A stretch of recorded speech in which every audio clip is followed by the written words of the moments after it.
o discurso, defender ditadura, liberdade de expressão, assim como defender comunismo e socialismo também ou é, palavras do prefeito reeleito de Porto Alegre. Eu queria lhe ouvir sobre essa falsa simetria entre comunismo, socialismo e ditadura e essa falsa simetria, essa comparação indevida entre liberdade de expressão e defender aquilo que nos tira a liberdade.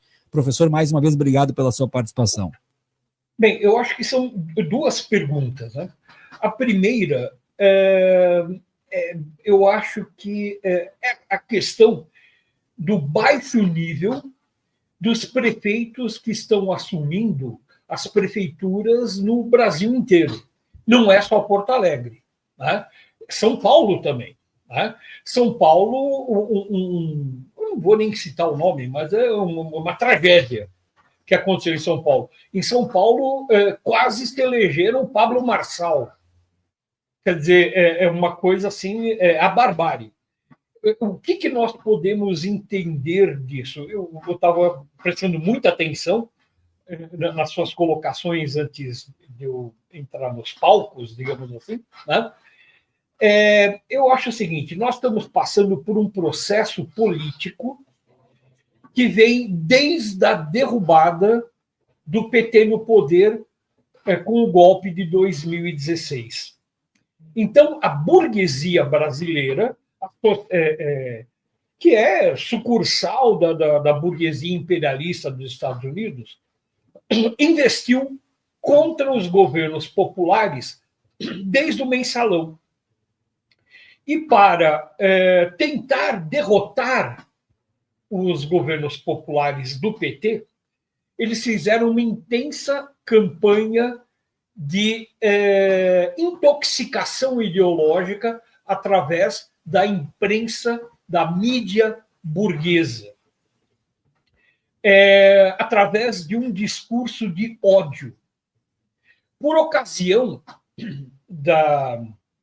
do impeachment da Dilma, né, o discurso de ódio chegou a tal ponto que, se você tivesse andando na rua com uma camiseta vermelha, você podia ser vítima de agressão física, né? Então, foram mais de uma década. Né? Essa campanha começa desde 2003 e se estende de 2016, 17, 18. Uma campanha sistemática. E não é só a Rede Globo. É toda a mídia burguesa. Uma campanha de ódio. Com isso, tentou-se, inicialmente, derrotar eleitoralmente o PT e a direita foi mal sucedida. Perdeu as eleições, né? O Lula conseguiu se reeleger, depois a Dilma foi eleita e, por último, a Dilma foi reeleita. Daí, essa direita tucana, é preciso adjetivá-la, deu um golpe. O golpe de 2016 foi, antes de mais nada, um golpe cuja principal força política foram os tucanos. Tanto é que a maior parte dos ministros do governo Temer, do governo do golpista Temer, eram do PSDB. O grande problema é que essa lógica do discurso de ódio contra a esquerda, que muito se assemelha com o discurso de ódio que o Goebbels, na Alemanha nazista, fazia contra os judeus, tá?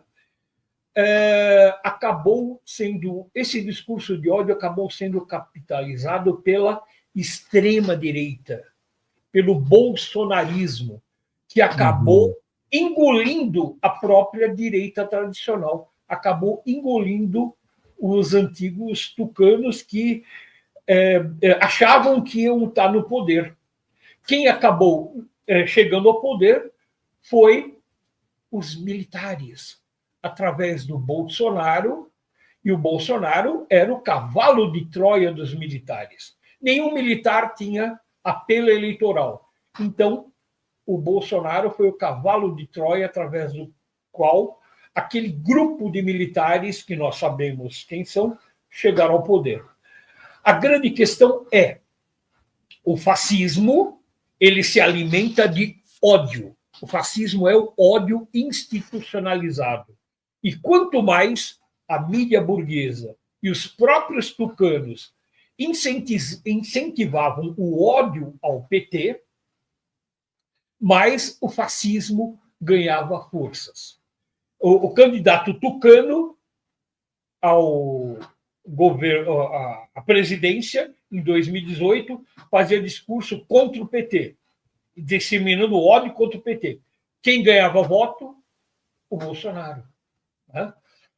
Então, nós ainda estamos vivendo os ecos dessa intoxicação ideológica que foi inculcada por mais de uma década pela imprensa, pela mídia burguesa. Tá? E se explica por que a esquerda, de uma maneira geral, não foi bem sucedida nas eleições como nós gostaríamos que fosse. E, além disso, para complicar mais ainda a situação, nós temos a ação política das igrejas evangélicas, que transformaram os seus fiéis em currais eleitorais. Tá? Então, as redes de WhatsApp, onde o pastor livremente dissemina a campanha de ódio, dissemina os ideais anticristãos, tá? Dissemina a propaganda política, e se explica por que emergiu das urnas esse chorume, esse lixo, como, por exemplo, o atual prefeito de Porto Alegre, reeleito, o atual prefeito de São Paulo e de muitas outras cidades. Imagina São Paulo, a maior cidade do Brasil, correu o risco de eleger um Pablo Marçal, que cometeu vários crimes eleitorais durante a campanha e até agora não foi punido e provavelmente não vai ser, porque a burguesia quer manter o Pablo Marçal como uma carta do baralho para usar na hora certa se precisar. Isso é o fascismo. Né?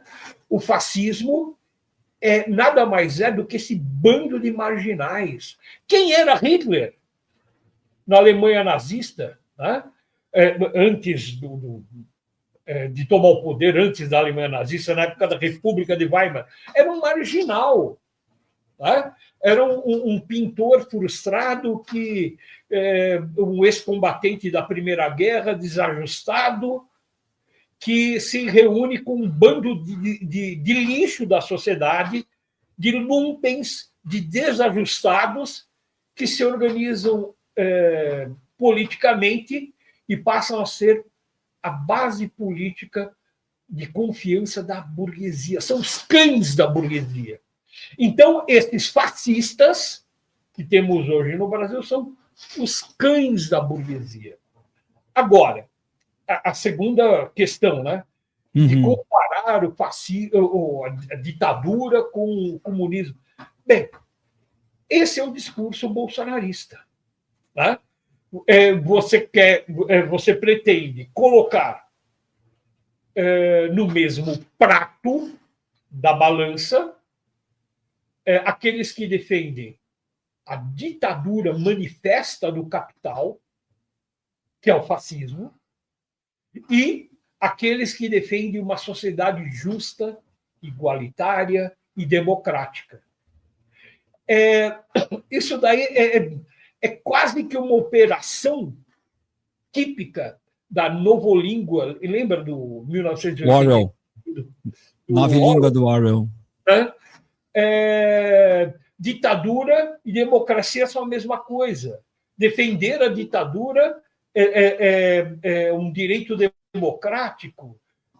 Ditadura e socialismo ou comunismo são a mesma coisa? Não são.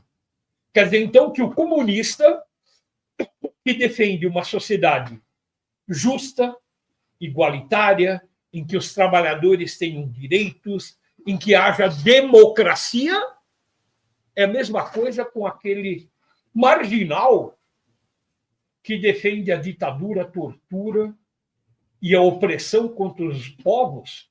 É isso?